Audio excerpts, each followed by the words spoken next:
नमस्कार, मी योगिता ब्लॉग मध्ये तुमच्या सर्वांचं स्वागत आहे. तर चला, तर मी आज तुम्हाला दाखवते माझ्या घराजवळचा परिसर. तर चला, पहिली मी माझी तुम्हाला झाडं दाखवते. मला जशी प्राण्यांची आवड आहे तशी मला झाडांची पण खूप आवड आहे. सो मी अशा प्रकारची काही झाडं लावलेली आहेत घराच्या समोर. हे लिलीचं झाड आहे,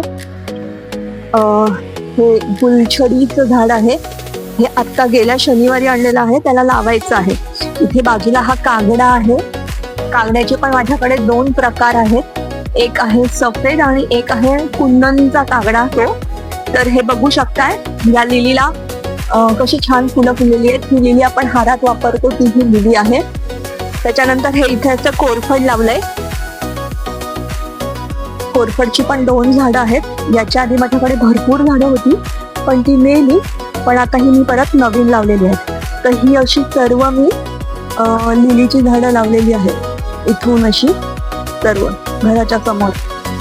त्याच्यानंतर हे बघा, हे नवीनच आत्ताच लावलेलं आहे गोकर्ण. माझ्या फ्रेंडनी मला दिलेली आहे गोकर्णाचे बिया दिलेल्या आणि त्या रुजून आल्या छानपैकी.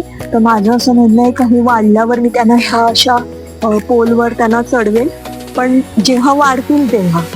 ओके. सो कागड्याचं तर खूप सारं माझ्याकडे हे आहे, प्रकार आहेत, खूप कागडे आलेले आहेत. त्याच्यानंतर ही आहे शेवंती, सफेद शेवंती, पण ती कोमलली आहे, काय झालं काय माहित नाही. आणि इथे तशी एक पिवळी शेवंती पण होती पण ती पण मेली वाटतं. त्याच्यानंतर ती आहे माझ्याकडे एक रेड शेवंती. तर बघूया, पहिलं छान फूल फुललेलं, आता छान कळे आलेले आहेत त्याच्यावर. त्याच्यानंतर हे आहे कर्दळीचं झाड. हे पण एक कांदा आणला होता मी, त्याच्यात भरपूर झाडं झालेली आहेत. सो हा काहीसा रेडचा कलर आहे त्यांचा. त्याच्यानंतर ही अजून एक शेवंती आहे, तो ऑरेंज कलर आहे शेवंतीचा. आणि हे एक लिलीचं झाड आहे.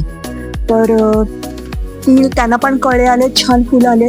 त्याच्यानंतर हे आहे माझं स्वस्तिकचं झाड, खूप जुनं आहे. जशी ही लिलीची झाडं जुनी आहेत तसंच हे स्वस्तिकचं झाड सुद्धा खूप जुनं आहे, जवळजवळ 10-15 वर्ष झाली आहेत त्यांना पण. सो ही अशी काही झाडं माझ्या घरासमोर ही फुलझाडं मी लावलेली आहेत. आणि बाकीची पुढची अजून झाडं आहेत, पण मी तुम्हाला ती नंतरच्या ब्लॉगमध्ये दाखवेल. तर तुम्हाला मी जेनी दाखवते. जेनीचे आज जरा स्टमक पेन आहे म्हणून चहापाती खाती आहे. जेनी ये बाबू, बघते पण येणार नाहीये ती. तर तुम्हाला हा ओरिओ दाखवते. ओरिओ महाराज आमचे कुठे गेले? आय थिंक गाडी खाली बसलेच वाटतं, आलेत आहे. ओरिओ ए बाळा, तसे डोळे मिचकते तो नेहमीप्रमाणे. तर हा ब्लॉग तुम्हाला जर आवडला तर लाईक, शेअर आणि सबस्क्राईब करा.